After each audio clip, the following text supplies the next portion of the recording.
My name is Ethan Parker, and the night my father told an entire room that I was a disgrace to our family was supposed to be a celebration.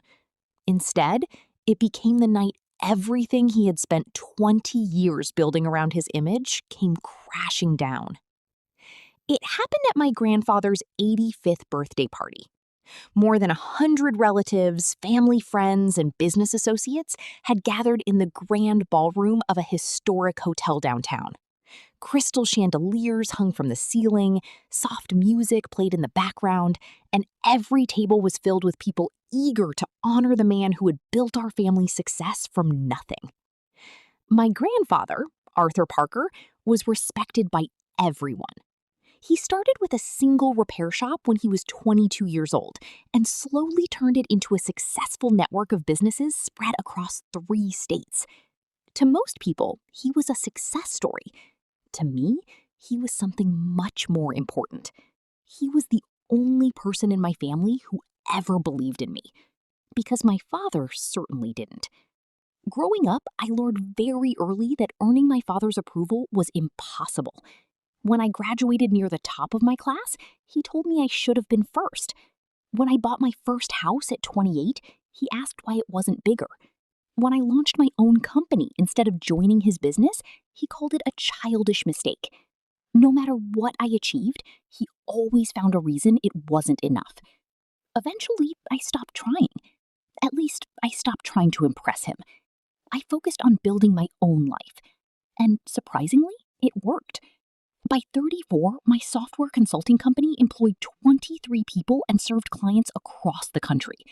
The business was profitable, my employees were loyal, and for the first time in my life, I felt proud of what I had built. My father hated that, because success he couldn't control was something he never knew how to respect. That evening, I sat quietly near the back of the ballroom, talking with a few cousins and enjoying the rare sight of Grandpa smiling without worrying about work. For a few hours, everything felt peaceful. Then the speeches started. Family members took turns sharing memories. Some were funny, some were emotional. Grandpa laughed through most of them. Then my father walked onto the stage. The moment he picked up the microphone, the room shifted. He loved being the center of attention. Always had. He started with stories about family values, responsibility, and carrying on traditions. Most people nodded politely. Then his tone changed, slowly, deliberately, and suddenly I felt every instinct in my body telling me something was wrong. The entire ballroom was silent. Grandpa stood slowly, one hand resting on his cane, the other gripping the edge of the table. At 85 years old, he wasn't a physically intimidating man, but in that moment, he didn't need to be. The look in his eyes was enough. My father lowered the microphone slightly. "Dad," he said with a nervous laugh, "it's just a speech." Grandpa didn't smile. "No," he replied calmly, "it's an attack." The room froze. Nobody had ever challenged my father publicly. Nobody. For decades, he had controlled every family gathering, every business discussion, every major decision. People either agreed with him or stayed quiet. Grandpa slowly stepped toward the stage. The attorney sitting beside him immediately stood and helped him walk. I noticed something then. The attorney was carrying a thick black folder. At the time, I didn't think much of it. Later, I would realize it changed everything. My father forced another smile. "Dad, you're taking this too seriously." Grandpa stopped a few feet away from him. "No, Michael." His voice remained calm. "For the first time in years, I'm taking it exactly as seriously as it deserves." Several relatives exchanged nervous glances. My father's confidence was fading. I could see it. For years, he had operated under one assumption: that nobody would ever challenge him. Especially not Grandpa. Grandpa turned toward the audience. "Most of you know my son as a successful businessman." People nodded. "That's because you've spent years hearing his version of events." the room became even quieter. My father's jaw tightened. "Dad, enough." Grandpa ignored him. "Tonight, I'd like everyone to hear the facts instead." The attorney stepped forward and placed the black folder on a nearby table. Something about that folder immediately changed the atmosphere. Even my father noticed. His eyes locked onto it. "What is that?" he asked. Grandpa smiled slightly. 7 years of observations. My father frowned. "What does that mean?" "It means I stopped listening to opinions." Grandpa opened the folder and started paying attention to actions. The first document came out, then another, and another, each page carefully organized. Nobody spoke. Nobody moved. The entire ballroom was focused on the single document in Grandpa's hand. My father looked nervous now. Not irritated, not annoyed. Nervous. And that alone was shocking, because Michael Parker was never nervous.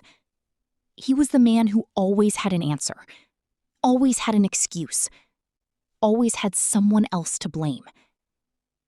But whatever Grandpa was holding had clearly caught him off guard. "Dad," my father said carefully, "what exactly are you trying to do?" Grandpa looked up. "Protect this family." The answer hit harder than anyone expected. My father laughed nervously. "Protect us from what?"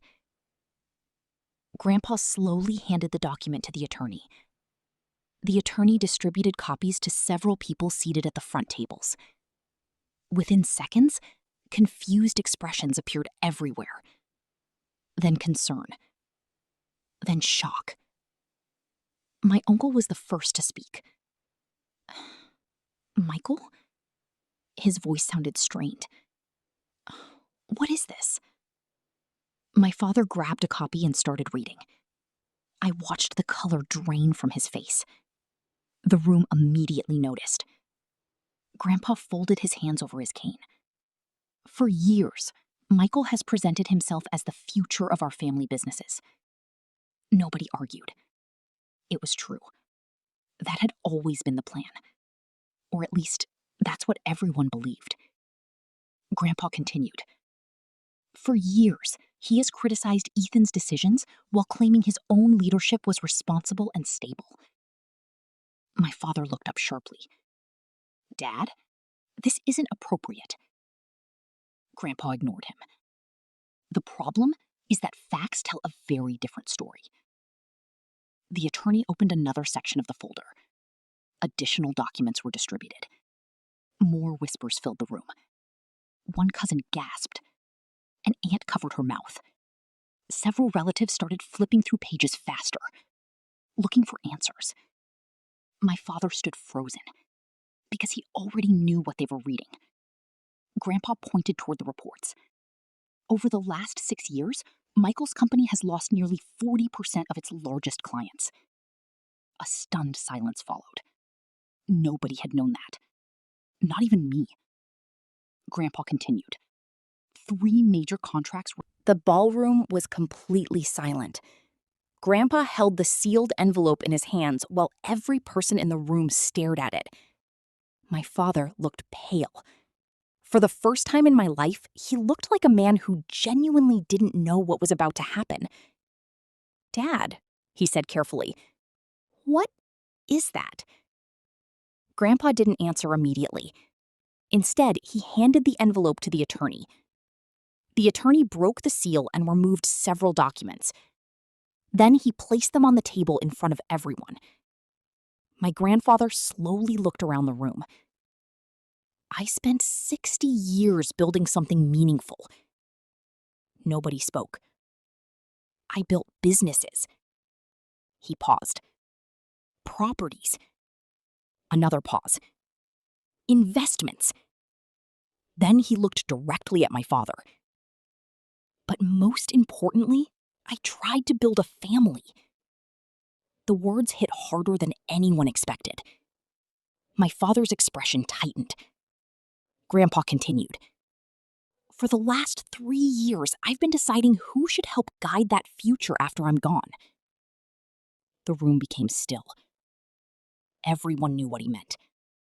The family foundation, the trusts, the investments, the charitable organizations, the businesses. Millions of dollars and decades of work.